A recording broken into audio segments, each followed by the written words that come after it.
Assalamualaikum warahmatullahi wabarakatuh. Waalaikumsalam. Alhamdulillah, alhamdulillahi rabbil alamin. Wassalatu wassalamu ala asyrafil anbiya'i wal mursalin wa ala alihi wa sahbihi ajma'in. Bapak-bapak dan ibu-ibu yang kami hormati, alhamdulillah, puji beserta syukur senantiasa selalu kita panjatkan kehadiran Allah Subhanahu wa taala.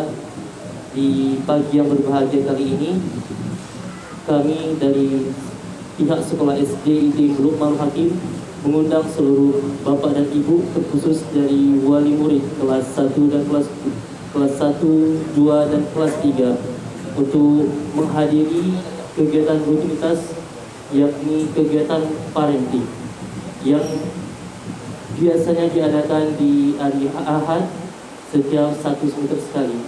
Dan di kesempatan kali ini kita kehadiran guru kita, yakni Bapak Yasir MPSI. Kami mengucapkan ahlan wa sahlan, selamat datang Pak di SDIT Luqmanul Hakim. Dan tak lupa selalu berbahagia salam sama-sama kita sajikan kepada Nabi Muhammad sallallahu alaihi wasallam. Yang kami hormati Kepala Yayasan Bani Usmaniyah, dan yang kami hormati Kepala SDIT Luqmanul Hakim, serta yang kami hormati seluruh wali murid, bapak dan ibu yang telah rela hadir untuk bersama kita belajar bagaimana tata cara di dalam mendidik anak. Dan di kesempatan kali ini kita akan mendengarkan materi terkait dengan kajian parenting pada hari ini dengan judul Seni Mendidik Anak yang Mandiri. Tanpa perlu memperpanjang kalam, kepada Bapak Yasir, waktu tepat kami persilahkan. Bismillahirrahmanirrahim. Syukur Ustaz. Assalamualaikum warahmatullahi wabarakatuh. Waalaikumsalam.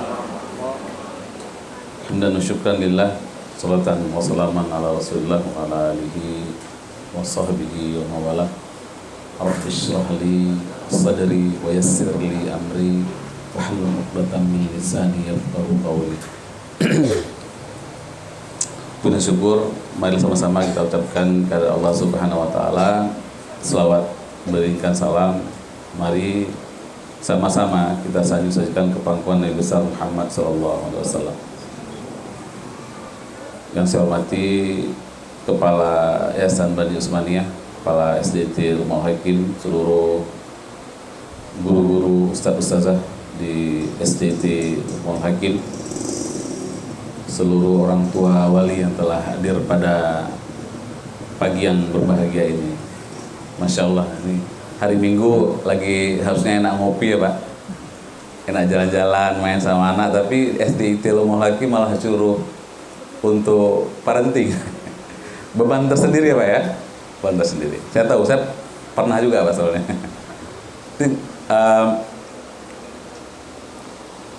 Tapi biasanya SDIT Luqmanul Hakim itu programnya keren-keren. Kecuali ini, kalau saya ini nggak tahu, saya nggak boleh bilang saya keren kan Pak kan. Ya, semoga hari ini ada manfaatnya aja bagi kita. Tapi Bapak Ibu sekalian, saya ajak Bapak Ibu sekalian supaya ini menjadi amal ibadah kita. Mari kita mulai dengan bismillah semuanya, dan kita niatkan ini sebagai ibadah. Karena innamal a'malu sesungguhnya amal itu berdasarkan niatnya. Jadi bukan cuma kewajiban karena diminta oleh SD, tapi karena ini merupakan ibadah kita kepada Allah. Supaya apa? Supaya kita bisa memiliki anak-anak soleh, yang insya Allah anak-anak ini akan menjadi anak-anak yang menyembah kepada Allah Subhanahu wa ta'ala. Amin ya rabbal alamin. Bapak Ibu sekalian, dalam pengalaman saya sebagai konsultan pendidikan selama beberapa tahun, baik di Madrasah Luqmanul Hakim maupun di Dar Fakih Qur'ani, ada beberapa fenomena yang saya temui. Ini juga pengalaman pribadi juga Bapak Ibu sekalian. yakni banyak orang tua yang kita pengen anak kita tahfiz, kita ingin anak kita memiliki ilmu agama, karena itu kita sekolahkan mereka ke pesantren-pesantren yang terbaik versi kita masing-masing. Tapi apa yang terjadi Bapak Ibu sekalian? Ternyata banyak pesantren-pesantren itu yang saking bagusnya nih Pak, mereka menyediakan tempat terbaik, fasilitas terbaik, laundry disediakan gitu Pak ya, kamar dibersihkan. Anak-anak itu tugasnya cuma untuk belajar aja. Jadi orang tua pun bilang, Pak, anak saya jangan disuruh apa-apa Ustaz. Saya maunya anak saya fokus belajar aja. Kenapa? Karena tujuan kita supaya anak kita itu sukses dalam menuntut ilmu. Ini kerap terjadi Bapak Ibu sekalian. Tapi apa yang terjadi? Yang terjadi adalah memang alhamdulillah banyak pesantren-pesantren yang kemudian mengurus anak dengan baik. Dan meskipun tentu saja nggak ada yang sempurna, gitu ya, menyediakan semua hal. Tapi ketika anak pulang ke rumah, lantas terjadilah fenomena baru, Pak. Apa fenomena baru? Mereka kehilangan keterampilan hidup mereka, Pak. Karena biasanya di sekolah mereka disediakan makanan semuanya. Mereka sama sekali tidak harus membantu siapapun di sana. Betul Pak? Nggak perlu cuci piring. Kenapa? Karena pesantren sudah menyediakan orang untuk cuci piring. Anak-anak nggak perlu bersihin kamarnya kadang-kadang. Kenapa? Karena pesantren sudah punya staf yang bersihin kamar atau asrama. Gitu ya. Tugas anak-anak cuma belajar. Akibatnya apa? Akibatnya Bapak Ibu sekalian, ketika mereka pulang, akhirnya mereka tidur seharian. Jadi banyak orang tua akhirnya, Pak, anak saya udah nggak tahu lagi nyapu di rumah, Pak. Udah nggak bisa lagi disuruh-suruh. Udah males, udah mager. Dan karena orang tua juga kasihan sama anak, Pak ya, Bu ya. Karena orang tua juga kasihan sama anak, akhirnya apa? Orang tua biarin aja, Pak, Bu. Allah di pesantren pun udah capek, di pesantren pun kurang tidur, belajar terus, biarlah di rumah dia tidur. Akhirnya apa? Akhirnya yang terjadi adalah mereka di rumah mereka nggak pernah mengerjakan apapun. Di pesantren juga mereka nggak pernah mengerjakan apapun. Apa yang terjadi? Kemudian anak-anak ini nyaris kehilangan keterampilan hidup yang mereka butuhkan. Tapi kalau di Lukman madrasah ada Pak, alhamdulillah. Madrasah itu masak pun sendiri Ustaz ya, Ustaz Farul ya. Alhamdulillah ya. Kemudian fenomena juga yang saya temui adalah banyak juga dari anak-anak Pak yang bermasalah. Ini dalam di klinik saya Pak, baik saya temui anak-anak yang datang ke saya itu rata-rata kadang-kadang tidak semuanya bermasalah. Ini fenomena baru Pak. Banyak orang tua yang anaknya mohon maaf nakal, anaknya ngerokok, anaknya bahkan ada yang mohon maaf anaknya yang udah kenal dengan minuman keras. Berasal dari keluarga baik-baik. Saya heran kok bisa, kan harusnya kan nggak gitu Pak ya. Harusnya keluarga baik-baik, mamanya baik, bapaknya luar biasa soleh, cari uang terus, ibunya juga baik, nggak pernah ngomong keras sama anak, tapi rupanya anaknya bermasalah. Kenapa? Karena apapun yang diinginkan oleh anaknya diiyakan Pak Bu, karena sayang kali sama anak. Jadi anak pagi bilang, Abi, adik nggak ada uang lagi nih, siang sejam kemudian langsung transfer. Pulang dari pesantren misalnya, bilang sama orang tua, Abi, Umi, saya pengen RX King. Ini kejadian Pak, ini kejadian. Yang saya bilang ini betul-betul kejadian.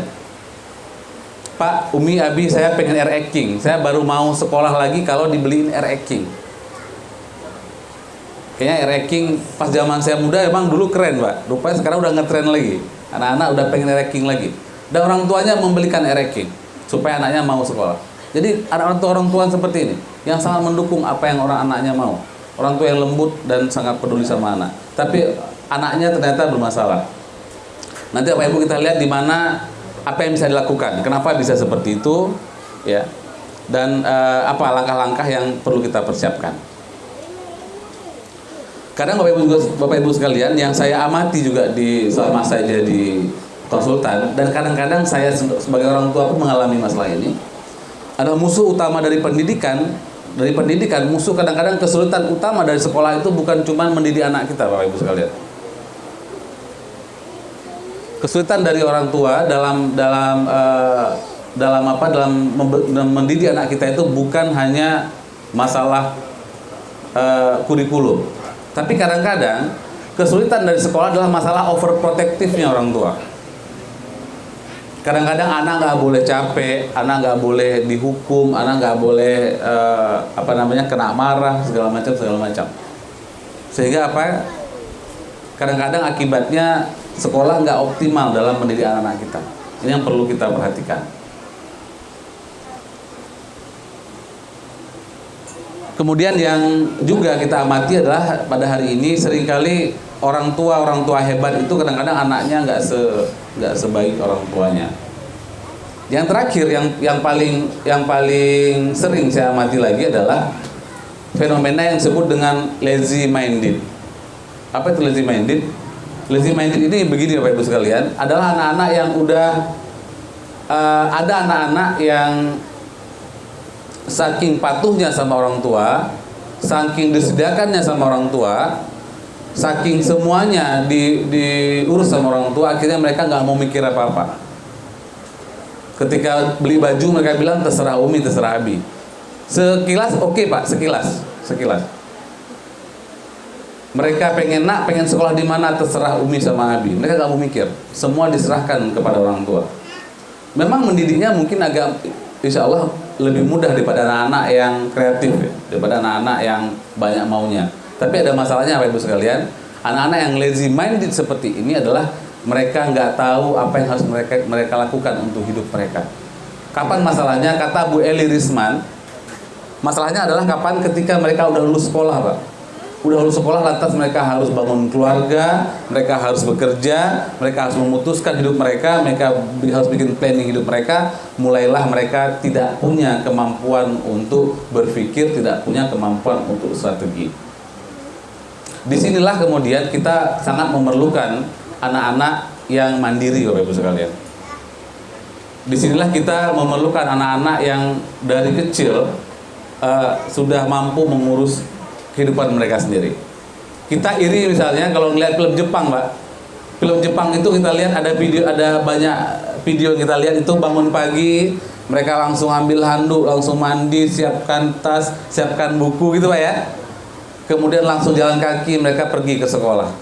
Orang tua tinggal santai. Apa sih rahasianya? Bagaimana cara mendidik anak-anak yang mandiri? Tentu saja dengan versi Islam. Kemandirian ini adalah hal yang sangat penting.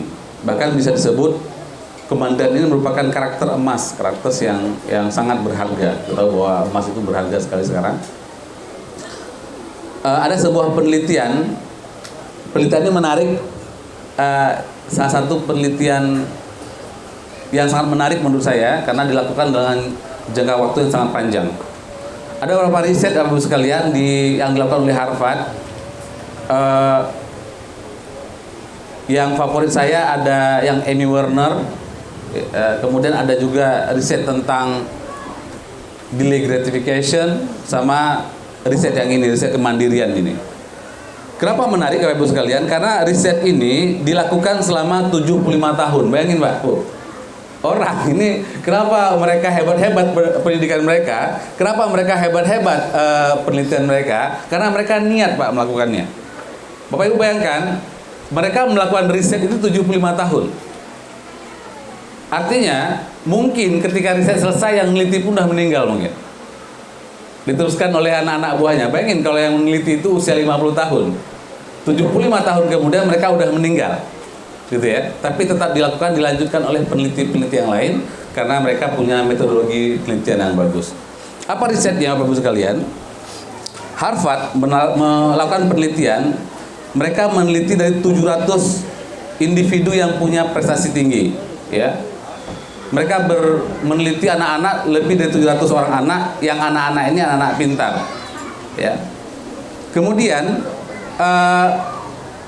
dilihat mana anak-anak yang mandiri, anak-anak yang udah punya tugas rumah tangga, anak-anak yang sudah punya tanggung jawab sendiri di rumah, dan mana anak-anak yang semuanya dilakukan oleh orang tuanya selama 75 tahun. Diikutin sampai akhirnya mereka matang, mereka dewasa, bahkan mungkin mereka tua karena sampai 75 tahun. Apa yang terjadi Bapak Ibu sekalian? Ternyata, ini yang menariknya, ternyata anak-anak yang punya tanggung jawab, Pak, anak-anak yang dari kecil udah biasa cuci piring, ya. Di komplek kami ada, Pak, anak beliau, anak sahabat saya. Ada anak SD Tilmul Hakim juga, Pak. Kalau subuh, dialah yang pertama ke masjid. Dia pasti udah duduk di masjid dan iqomah pasti dia yang iqomah. Jadi kami di komplek itu sepakat bahwa dari kecil anak-anak itu harus diberi peluang untuk ngurus masjid, untuk ngurus musola. Kalau ada anak-anak yang udah bagus, Pak, suaranya, mereka boleh azan. Kalau ada anak-anak yang mau, mereka boleh ngurus ngurus gelar tikar, Pak, di musola. Karena kami tahu bahwa kedekatan anak dengan musola, dengan masjid ini kelak akan membangun generasi yang cinta dengan masjid. Maka itu Bapak Ibu sekalian, kalau Bapak Ibu sekalian pengurus masjid sekarang coba kasih kesempatan sama anak. Karena riset ini tadi, karena kita tahu riset ini. Jadi ketika anak-anak yang punya tanggung jawab ini, kata Harvard, diteliti, Pak, ya, mereka diikuti selama 75 tahun, ternyata ketika mereka dewasa, anak-anak yang punya tanggung jawab ini jauh lebih bahagia dibandingkan anak-anak yang nggak bertanggung jawab. Karir mereka juga jauh lebih sukses dibandingkan anak-anak yang nggak pernah punya tanggung jawab. Secara sosial, mereka juga lebih diterima dibandingkan anak-anak yang nggak punya tanggung jawab. Ya, ternyata kemandirian dan tanggung jawab ini berhubungan dengan kebahagiaan dan kesuksesan di masa yang akan datang. Dan hasil penelitian ini penelitian besar Bapak Ibu sekalian, karena sampelnya 700 orang dan dilakukan selama 75 tahun. Ya. Kenapa kemudian mereka jadi lebih baik, lebih hebat? Karena ada beberapa hal. Pertama, tanggung jawab mereka memungkinkan mereka untuk membangun kepercayaan diri anak melalui pencapaian kecil. Jadi anak yang sudah rutin, Pak, anak yang udah rutin punya pekerjaan, anak yang rutin udah punya tanggung jawab, mereka lebih pede menghadapi masalah. Karena udah biasa, Masya Allah, ada Ustadz dan Zami. Ustadz, ini jadi grogi saya. Ya, anak yang punya tanggung jawab dari kecil, mereka udah biasa menghadapi masalah, Pak. Mereka biasa cuci piring misalnya, ketika ada piring pecah, ada piring segala macam, mereka udah terbiasa menghadapi masalah itu. Dari kecil mereka udah dekat dengan problem solving. Sehingga mereka jadi lebih percaya diri. Kemudian adanya tanggung jawab ini, ada kemandirian ini, ada tugas-tugas kecil di rumah ini juga mengajarkan mereka tentang teamwork. Jadi kalau kita punya anak 3 orang, Pak, ada satu yang ngurus taman, ada satu yang ngurus piring, ada satu yang nyapu dalam rumah, insya Allah mereka akan bisa mampu bekerja sama. Jadi dari kecil mereka udah tahu bahwa ada pembagian tugas, mereka harus fokus dengan tugasnya dan mereka saling berkoordinasi. Masya Allah. Dari kecil anak udah punya teamwork ini. Kemudian juga mengembangkan etos kerja yang baik. Jadi anak-anak yang punya tanggung jawab ini, insya Allah mereka udah bisa bekerja, sehingga ketika nantinya dewasa mereka dihadapkan dengan dunia kerja, mereka udah nggak canggung lagi, mereka udah terbiasa. Saya punya teori, Pak, kepada mahasiswa saya suka bilang di kampus, nah, kalau kamu pengen bangun karir, saya bilang, kalau kamu pengen bangun karir, maka bangun karir itu jangan dimulai sejak kamu lulus. Salah, udah telat. Karena kenapa, Pak? Orang ketika udah lulus itu udah nggak punya aktivitas lagi, udah stuck. Dan pengalaman di Indonesia, antara lulus sampai dapat kerja itu minimal 6 bulan. Ada waktu 6 bulan mereka nggak tahu ngapain. Biasanya mereka udah kepercayaannya dirinya turun, semangatnya turun, jaringannya udah hilang. Teman-teman, apalagi kalau teman-temannya udah pada sukses, dia sendiri yang nggak sukses, biasanya jadi minder. Jadi saya bilang lebih bagus, nak, Kalau kamu pengen punya karir, ini anak kita juga insya Allah. Saya juga ngobrol dengan Pak Hendra, ponaannya Bu Elisman. Beliau juga punya pengalaman seperti ini. Jadi kalau pengen punya karir, gimana Pak Yasir? Pak, kalau anak kita, kalau Bapak pengen anak Bapak karir di sebuah bidang, kalau pengen sukses, anak Bapak sukses di karir dalam sebuah bidang, maka upayakan bahwa sebelum lulus mereka udah kerjain bidang itu. Jadi sebelum lulus kuliah Pak, semester 5 ketika beban kuliah udah mulai enteng, mereka udah mulai magang. Kalau dia konseling misalnya, maganglah ke SD-SD yang tak berbayar, silakan. Kita orang tua support. Gak apa nak, kamu magang aja, Abi dan Umi yang support. Uang belanja kamu gak apa-apa. Magang aja, kenapa? Ternyata Pak, anak-anak yang udah magang meskipun gak ada kerjaan, ada Ustadz ini juga, salam Ustadz. Ini guru-guru saya semua nih, jadi mohon dikritik Ustaz, mohon dikasih masukan kalau ada yang salah. Jadi ketika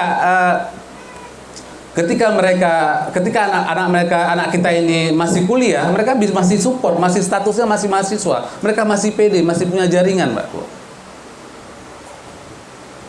Gitu ya. Apakah mereka magang, apakah mereka kerja di LSM kemanusiaan, apakah mereka kerja di masjid, di lembaga dakwah, silakan apapun. Nggak berbayar pun tak apa-apa Pak. Nggak berbayar. Kenapa? Allah Subhanahu Wa Taala pasti membalas kebaikan dengan kebaikan.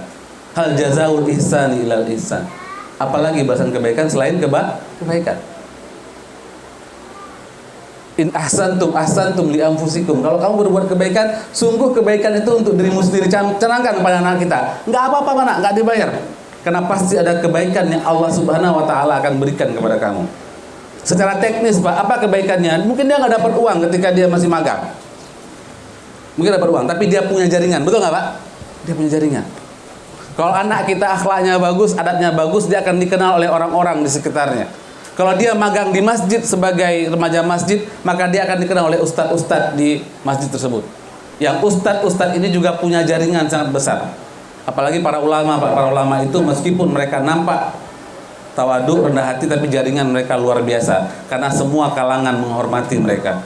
Karena Allah Subhanahu Wa Taala meninggikan derajat mereka di atas kita. Mereka kerja di sekolah sebagai guru konselor, biarkan Pak, nggak dibayar pun nggak apa-apa. Kenapa? Mereka punya pengalaman menghadapi dunia konseling.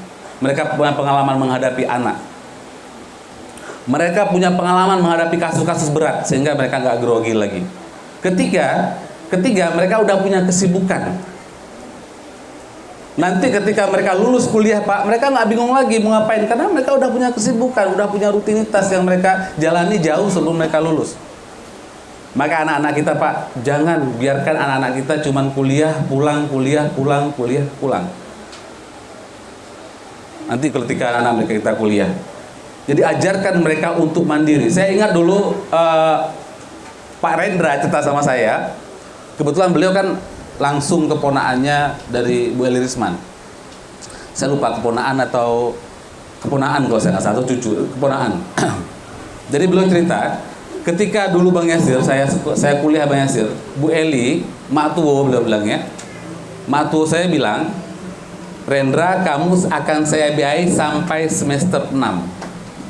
Bukan nggak mampu Bapak Ibu sekalian, bukan nggak mampu, tapi memang demikian, kamu akan saya biayai sampai semester 6. Setelah semester 6, artinya kuliah udah enteng, tinggal skripsi mungkin, maka kamu harus membiayai kuliahmu sendiri. Akhirnya beliau cerita sama saya Pak, di semester 6 itu beliau kemudian mandiri. Beliau lakukan apapun yang bisa dilakukan. Kadang beliau jual pakaian, beliau jadi sales, apapun yang beliau lakukan. Dan beliau bilang bahwa tidak ada satupun pekerjaan itu, tidak ada satupun aktivitas yang nampaknya sederhana itu yang tidak berarti bagi beliau. Semua mengajarkan karakter dan ilmu kepada beliau. Masya Allah. Bapak Ibu sekalian, mari anak-anak kita ini jangan kita biarkan hidup tanpa beban. Kasih beban Pak. Apalagi sekarang generasi gadget Pak ya. Generasi gadget, generasi strawberry katanya Pak. Semua udah enak. Apapun permasalahan, apapun soal-soal ujian yang susah, tinggal chat GPT. Betul nggak Ibu? Saya Pak ngajar susah sekarang, dosen tuh punya kesulitan sekarang Pak. Kami susah sekali kasih tugas sama mahasiswa sekarang. Tugas yang kita kasih kepada mahasiswa dulu Pak, ketika saya kuliah dikasih tugas sama dosen, berminggu-minggu kita cari tugasnya, menyelesaikan tugasnya. Betul nggak Ustaz Didi? Kayak mana di Madinah Ustaz Didi? Dulu kalau dikasih sama tugas sama dosen Pak, berminggu-minggu kita selesaikan tugas tersebut. Sekarang kalau ada tugas pertanyaan dari dosen, buatlah makalah, maka makalah itu selesai dalam waktu kurang dari 1 menit. Kenapa? Artificial Intelligence, AI, ChatGPT, macam-macam. Makin, apalagi kalau kita mungkin udah nggak tahu, tapi kalau mereka tahu banget apa AI yang bisa dipakai untuk menyelesaikan ini. Apa dampaknya AI ini Bapak Ibu sekalian? Ini lebih berbahaya. Apa dampaknya AI ini bagi anak kita? AI ini Pak, menyebabkan mereka jadi generasi yang beda sama kita. Dulu kan kita berusaha payah kan Pak? Akhirnya kita jadi generasi yang tangguh. Mau dimarahin orang, mau susah segala macam, kita tetap jalan Pak. Kenapa? Karena kita hidup dengan kesulitan. Kesulitan merupakan bagian yang gak terpisahkan dari kehidupan kita. Anak gak lagi Pak sekarang. Semuanya serba instan, semuanya serba gampang. Apa yang terjadi? Yang terjadi akibatnya adalah mental anak-anak kita Pak, kepribadian anak-anak kita Pak ke depan akan berbeda dengan generasi sekarang. Maka saya bilang banyak orang generasi-generasi hebat, banyak keluarga-keluarga hebat, anaknya itu nggak sehebat bapak kakek bapaknya lagi sekarang. Kenapa? Karena mereka generasi gadget, semuanya serba instan. Sehingga apa Pak? Sehingga sedikit-dikit Pak, sedikit-dikit mereka bilang depresi. Dikit-dikit mereka akan kasih diagnosa psikologis. Sedikit-sedikit narsistik personality disorder, NPD. Sikit-sikit stres, sikit-sikit bunuh diri. Kenapa? Karena mereka nggak pernah menghadapi kesulitan. Oleh karena itu Bapak Ibu sekalian, kemandirian ini seperti yang saya bilang tadi, kemandirian anak ini merupakan satu karakter emas yang harus kita ajarkan kepada anak sejak dini. Mereka harus menghadapi masalah mereka sendiri. Mereka harus bersusah payah. Mereka harus bersulit-sulit. Supaya apa? Supaya mereka ditempa menjadi generasi yang insya Allah menjadi generasi yang tangguh, insya Allah menjadi generasi-generasi yang kelak akan membebaskan Palestina dari Israel. Amin ya Rabbal Alamin. Bapak Ibu sekalian, bagaimana cara membangun kemandirian ini? Sebenarnya Bapak Ibu sekalian, kita kalau pengen copy paste cepat, kita bisa ikut aja bagaimana orang-orang Jepang itu mendidik anaknya. Tapi menurut saya kita nggak bisa copy paste dari apa yang dilakukan oleh bangsa-bangsa yang non Muslim.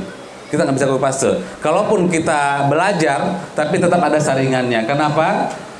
Kalau kata seorang guru saya, beliau bilang bahwa proses itu berhubungan dengan input, gitu Pak ya. Jadi bangsa Jepang hari ini, kebiasaan orang Jepang berhubungan dengan input orang Jepang. Jepang Pak, secara sekilas Bu, Jepang itu hebat luar biasa. Kita mengakui bagaimana kehebatan orang Jepang. Kita mengakui bagaimana etos kerja mereka. Tapi lihatlah Bapak Ibu sekalian, kalau kita jeli, kalau Bapak Ibu jeli, kok kehebatan ini malah membuat mereka diambang kepunahan. Iya nggak Pak? Jepang itu hari ini diambang kepunahan Pak. Silakan dicek Pak. Desa-desa di Jepang itu udah kosong Pak. Rumah-rumahnya kalau kita lihat udah dikasih ke orang, siapa yang menempati silakan. Karena mereka nggak sanggup bayar pajak lagi. Karena nggak ada lagi penduduknya. Kebanyakan diisi oleh orang-orang lansia. Kenapa? Ada yang salah dengan pendidikan Jepang. Di mana salahnya? Akan kita lihat Bapak Ibu sekalian. Kemandirian tidak bisa berdiri sendiri, melainkan berada dalam konteks dan values masing-masing kelompok manusia. Jadi kemandirian itu harus dikaitkan dengan nilai-nilai apa yang ingin kita bangun kepada anak-anak kita. Karena itu Bapak Ibu sekalian, dalam membangun kemandirian anak-anak kita sebagai generasi Muslim, maka kita juga harus memperhatikan visi keluarga Muslim. Dr. Adian Husaini mengatakan bahwa ada beberapa visi, ada beberapa tujuan seorang Muslim yang harus kita miliki. Pertama, kita ini adalah hamba Allah. Wa ma khalaqtul jinna wal ins illa liya'budun. Jadi tidak diciptakan jin dan manusia kecuali untuk menyembah kepada Allah. Jadi ingatlah Bapak Ibu sekalian, kemandirian ini Kemandirian yang kita ajarkan kepada anak-anak kita ini tujuannya apa? Supaya menjadikan mereka hamba Allah yang lebih baik. Jadi harus kita kaitkan dengan visi Muslim ini. Kemudian visi yang kedua adalah sebagai khalifah di muka bumi. Jadi kemandirian yang akan kita ajarkan kepada anak-anak kita ini tujuannya adalah apa? Tujuannya adalah supaya mereka nanti dapat menjadi khalifah yang lebih baik di muka bumi ini, insya Allah. Maka yang pertama kali dibangun, dasar yang pertama kali dibangun, nanti kita akan bahas. Dasar yang akan kita bangun adalah justru menurut saya dasar yang paling penting yang kita bahas adalah kesalihan dalam keluarga, Bapak sekalian. Kok Pak Yasir psikologi kok ngomong kesalihan? Nanti insya Allah ada kaitannya, Pak. Nanti akan kita lihat kok orang-orang soleh itu, kenapa orang-orang soleh itu anaknya baik-baik, kenapa orang soleh itu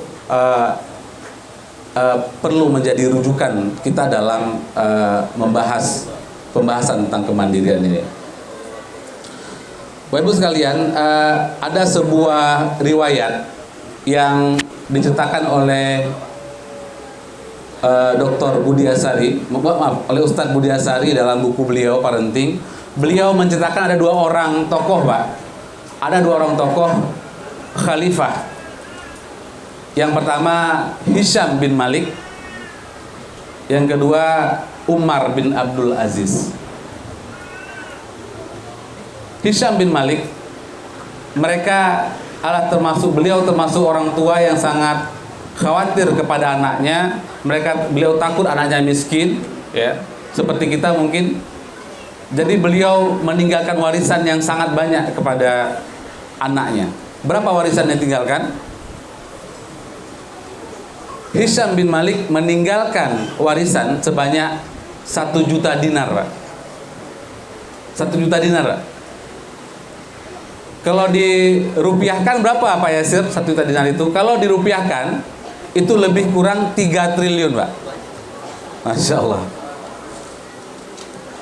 Hisham bin Malik punya 11 orang anak dan 11-11-nya masing-masing mendapatkan 1 juta dinar atau sekitar 3 triliun kalau pakai kurs uang kita sekarang. Nggak sampai 1 kuadriliun sih, 3 triliun. Ya. Sedangkan Umar bin Abdul Aziz, beliau hanya meninggalkan warisan kepada anak-anak beliau seberapa banyak? Beliau tinggalkan hanya setengah dinar. Berapa tuh Ustaz Zami kalau setengah dinar sekarang? 2 jutaan, Ustaz? Nyampe ya? 1,5 juta. Yang satu sekitar 3 triliunan, ya. Yang satu hanya mewariskan 1,5 juta. Padahal beliau khalifah, Pak.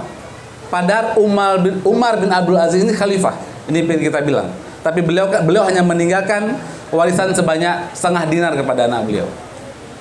Lantas ketika beliau hampir meninggal, ketika beliau sakaratul maut, seorang sahabat beliau tanya sama beliau, Umar, kenapa engkau kalau pakai bahasa kita, kenapa engkau tidak meninggalkan anakmu warisan yang cukup? Wasiatkan saja kepada kami supaya kami jaga anak-anakmu, supaya anakmu dapat, insya Allah mereka akan punya warisan yang cukup. Jadi ya minta tolong kawannya lah. Kenapa nggak minta tolong kami lah? Biar kami akan jaga mereka. Apa kata Umar bin Abdul Aziz? Ini Bapak Ibu sekalian yang kita lihat. Umar mengatakan bahwa cuma ada 2 kemungkinan. Kata Umar, kalau anakku adalah anak-anak yang soleh, Masya Allah, kalau anakku adalah anak-anak yang soleh, maka Allah yang akan jaga mereka. Tapi kalau anakku tidak soleh, maka Allah tidak menjaga mereka.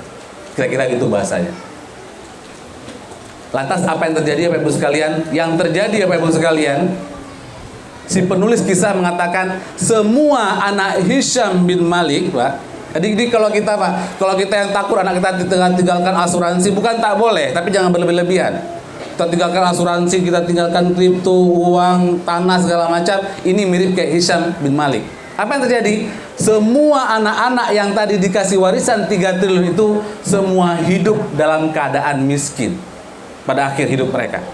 Bahkan ada yang jadi peminta-peminta di pasar, peminta-minta di pasar. Bagaimana dengan anak Umar bin Abdul Aziz yang cuma setengah dinar, tapi mereka anak-anak yang soleh? Sejarah menunjukkan bahwa semua anak-anak Umar bin Abdul Aziz mereka hidup dalam kondisi berkecukupan. Bahkan salah satu di antara mereka pernah membekali pasukan berkuda. Saya nggak tahu berapa besar logistiknya waktu itu. Itu mungkin kayak mirip kayak sekarang kita membelikan mobil tank mungkin, karena harga kuda sangat mahal waktu itu. Pernah memberikan perlengkapan perang, menyedekahkan perlengkapan perang sebanyak 100.000 unit peralatan perang kepada kaum muslim yang sedang berjihad.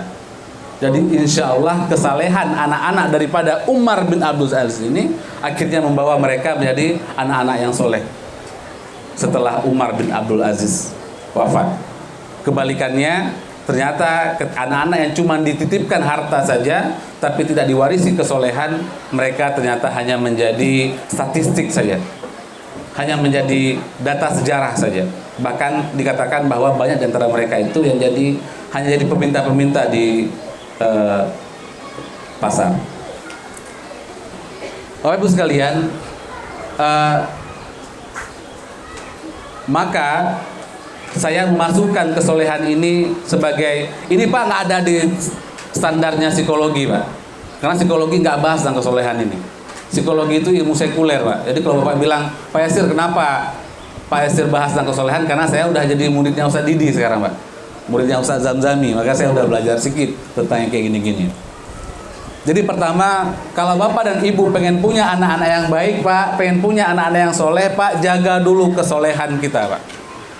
Perbaiki rezeki yang kita kasih sama mereka Pak.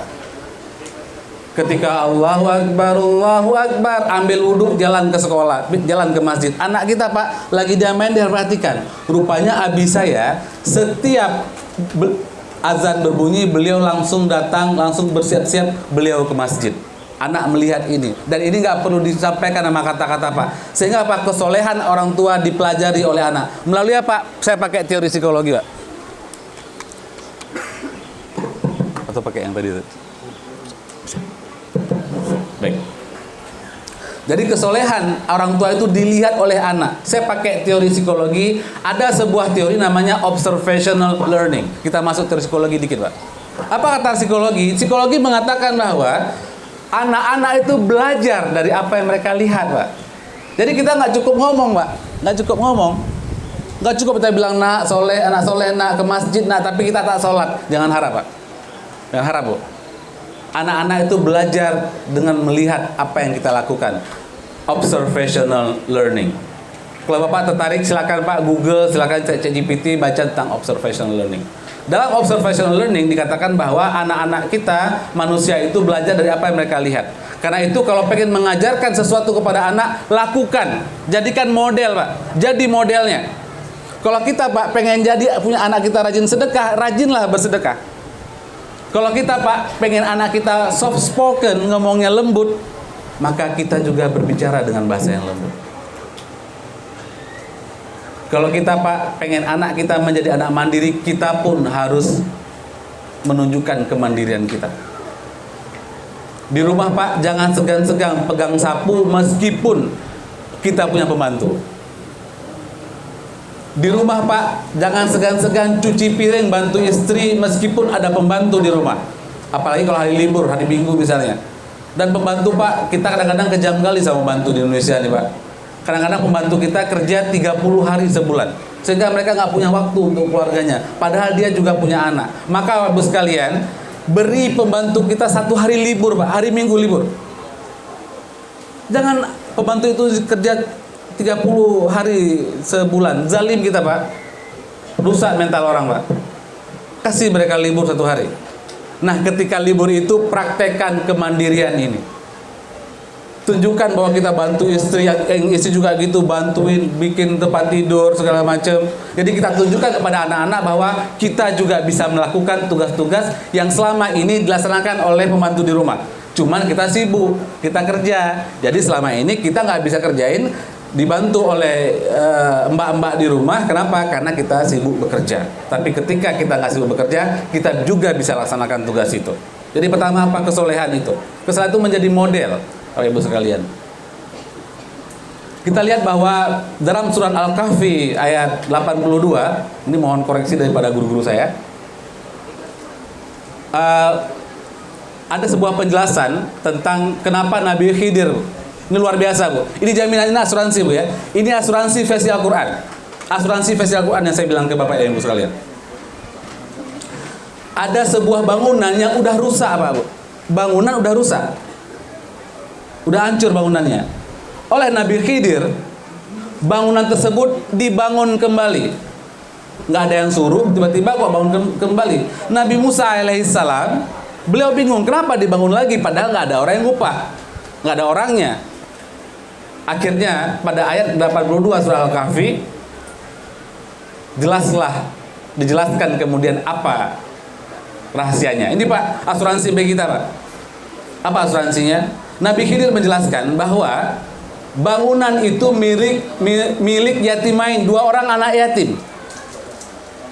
2 orang anak yatim. Dan Allah Subhanahu wa taala ingin ya anak yatim itu kemudian mendapatkan harta karun yang ada di bawah. Rupanya ada harta karun, Pak, di bawah tembok itu. Silakan Pak, nanti dirujuk Al-Quran Al-Kahfi 82. Dan Allah Subhanahu wa taala ingin supaya kedua anak ini mendapatkan harta karun itu. Kenapa? Orang tua mereka orang soleh, Bapak Ibu sekalian. Masya Allah. Merinding bulu kita dengar. Kenapa? Karena orang tua mereka adalah orang-orang yang soleh. Jadi kalau bapak dan ibu pengen punya anak-anak yang baik, anak yang sukses, jaga kesolehan kita. Ibnu Katsir rahimahullah, seorang ulama tafsir, mengatakan bahwa orang-orang soleh itu dijaga 7 keturunannya oleh Allah Subhanahu wa taala. Ini asuransi versi Quran, Pak. Nanti sekali-kali kita minta Ustaz Zamzami yang bahas masalah ini. Lebih mantap beliau sama Ustaz Didi ya. Versi Kairo dan Mesir nih. Versi Madinah dan Mesir. Gimana?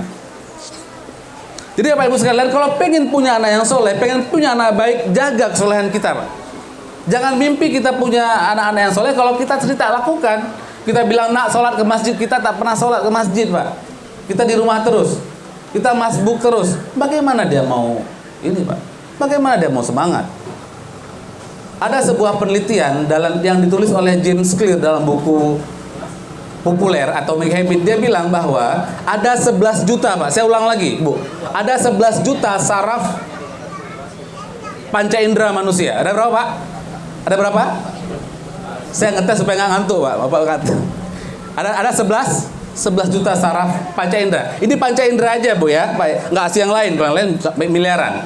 Yang saya bilang 11 juta panca indera. Dan apa yang menarik, 10 dari 11 panca indera itu ada di mata, Pak.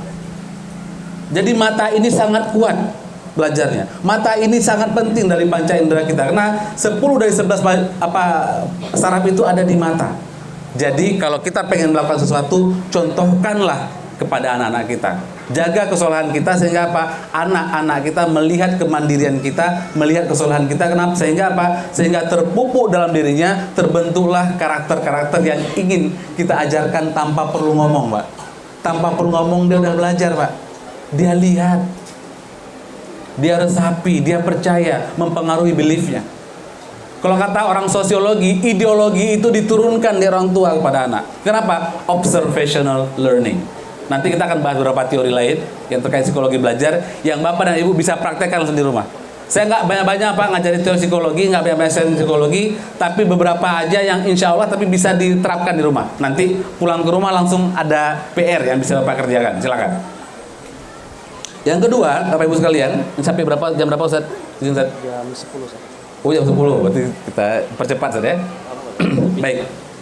Yang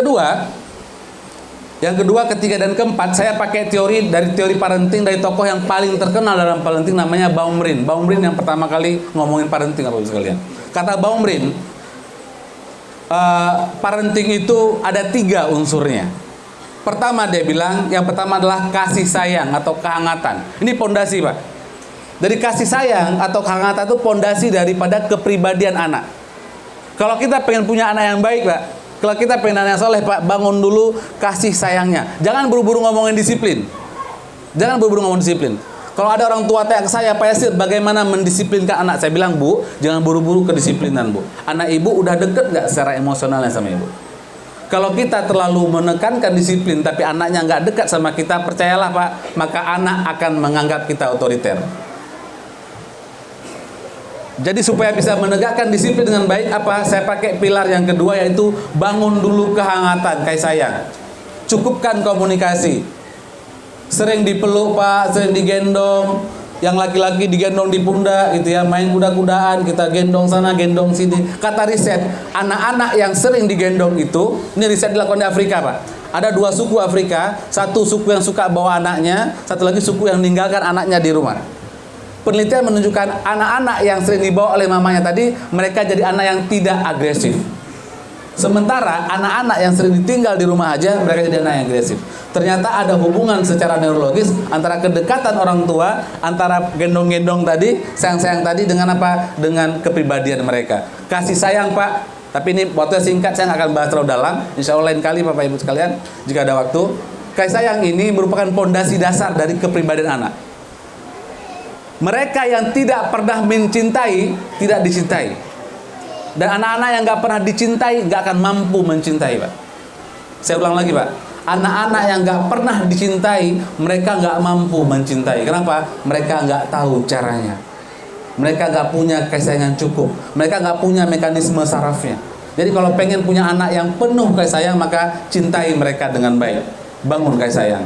Yang kedua, apa? Baru saya ngomong, Pak, yang ketiga. Yang ketiga, Pak, kasih sayang aja nggak cukup. Apa buktinya? Saya, Pak, banyak melihat orang-orang tua yang sangat baik. Yang saya bilang tadi, apapun dipenuhi anaknya. Minta air King, dibelikan air King. Minta kereta yang apa? NMAX, dibelikan NMAX. Apapun yang mahal-mahal dibelikan. Orang tua bilang, nggak apa-apa, Ustaz, saya belikan. Kenapa? Saya nyari uang emang untuk dia. Betul, Bu, nggak salah, Ibu sekalian. Tapi kasih sayang tak cukup.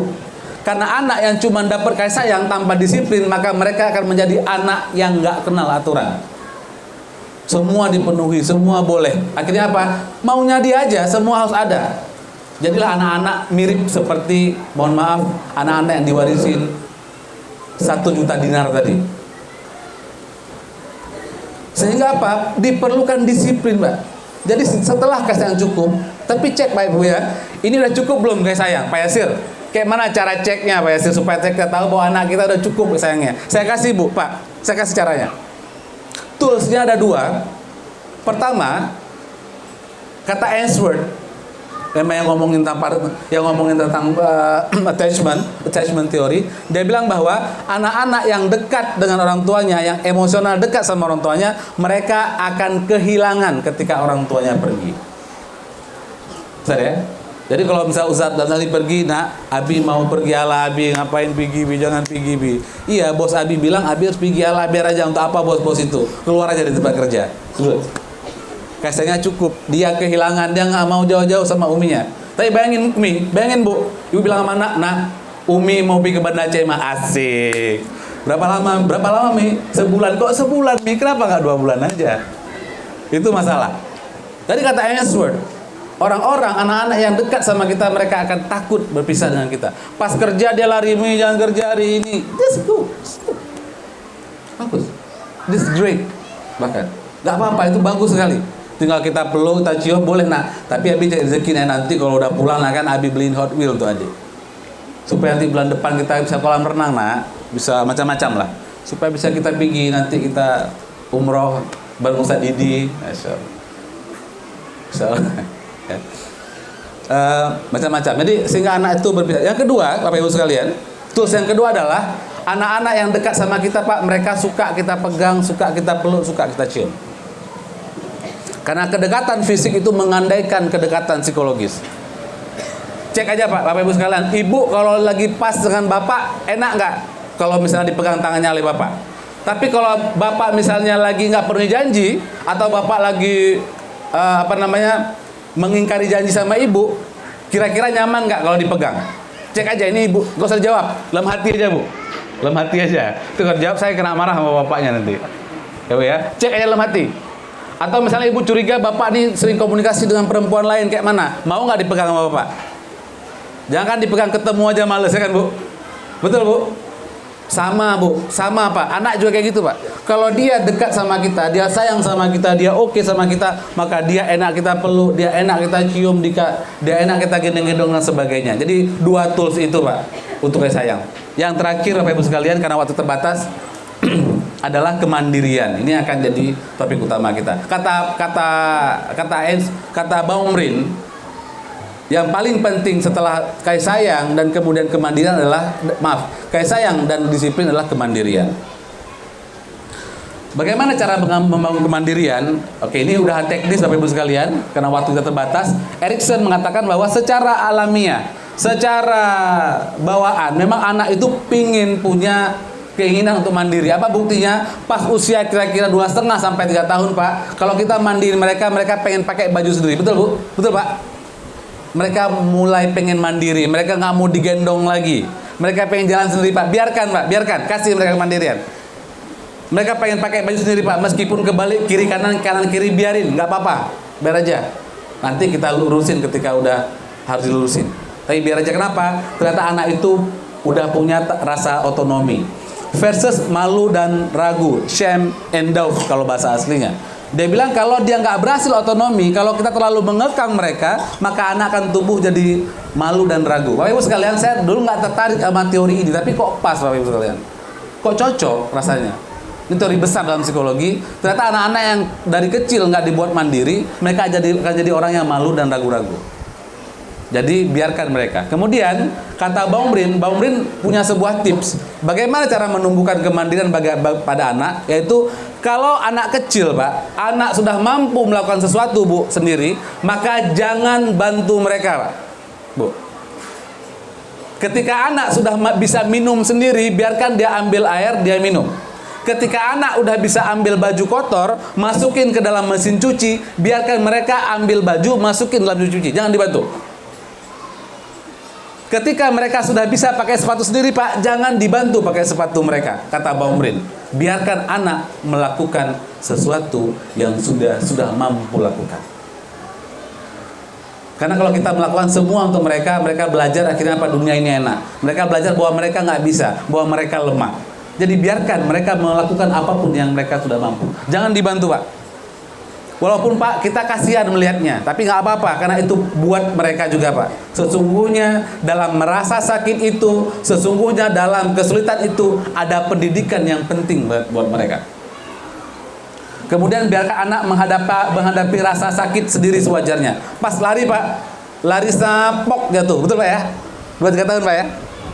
Apa yang pak lakukan? Aduna sini, nggak usah pak. Pas bangun berdiri nak, nah lap kotornya. Jadi mereka belajar bahwa kalau aku jatuh, aku mampu bangkit sendiri.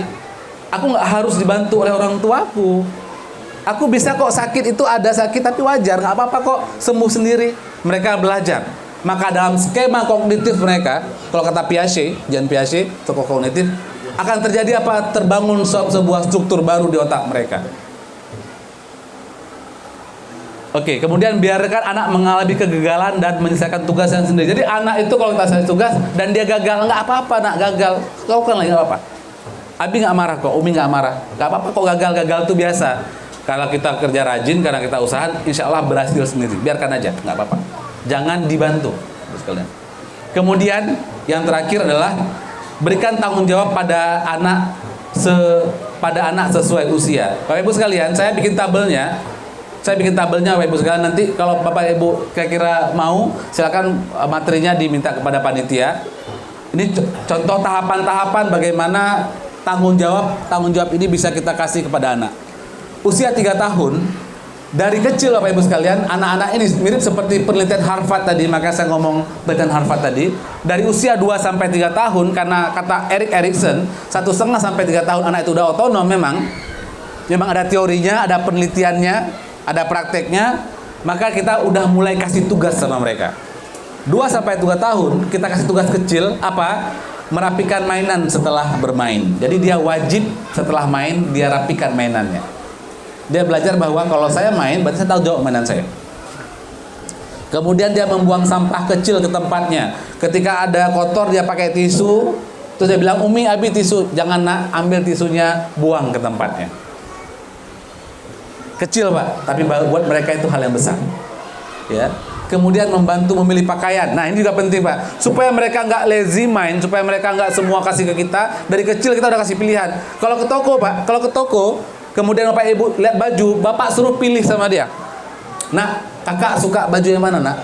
Ya kita pilihlah toko yang bagus ya Pak ya, yang kira-kira layak. Kalau pilihan dia layak dan pilihan dia nggak buruk-buruk amat, biarkan dia pilih.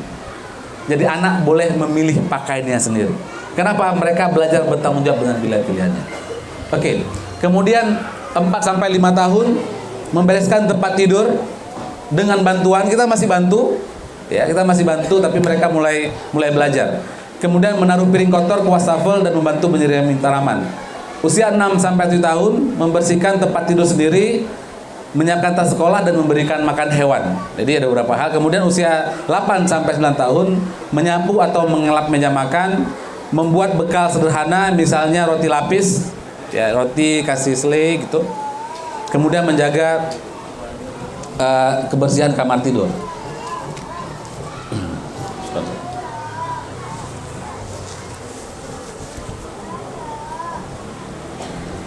Itu beberapa hal. Bapak Ibu sekalian, sebenarnya saya pengen bahas ini tapi waktunya nggak cukup.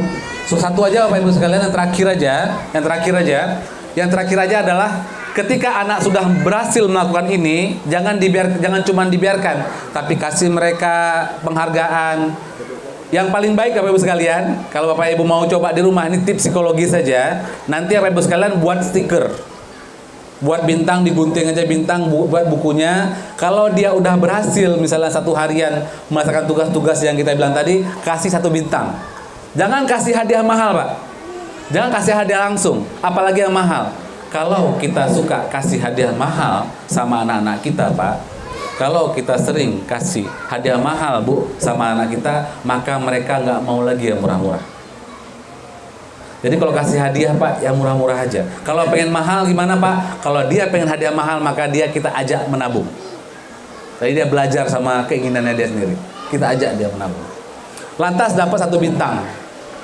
Besok dapat 1 bintang. Nanti ketika bintang terkumpul 5, kita bilang sama dia, nak, kalau bintangnya udah 8 biji, nanti kita akan main ke kolam renang. Sederhana kan Pak? Padahal meskipun dia nggak dapat bintang, kita bawa juga sebenarnya dia ke kolam renang. Cuman ini kita jadikan bagian dari pelatihan aja. Kemudian lakukan tarbiyah terus menerus kisah Pak, tiap pagi 5 menit. Apalagi anak laki Pak, anak perempuan juga boleh Pak. Naik kereta sambil maghrib ke masjid, Allahu Akbar, taruh dari kereta, main. Habis sholat jangan langsung pulang Pak, jangan langsung pulang. Taruh dari kereta, cari mainan, cari makanan kecil gitu ya, cari makan malam gitu. Sambil apa? Sediakan 1 hari 1 kisah Pak. 1 hari 1 kisah yang baik bagi anak. One day, one story. One day, one story. 1 hari 1 kisah pendek juga boleh. Kenapa? Dalam story ini masukkan sebuah hikmah. Luqman Hakim ketika beliau memberikan nasihat kepada anaknya selalu dengan hikmah. 1 story 1 hikmah, 1 story 1 hikmah. Bayangin kalau ada 365 hari, berarti dia dapat 360 hikmah. Kali 10 tahun Pak, kali 10 tahun, maka dia dapat 3.650 tahun. Maka 3.650 kisah itulah yang nanti akan membangun kepribadiannya, akan memotivasi dia, akan membantu dia untuk membebaskan Palestina dari Israel.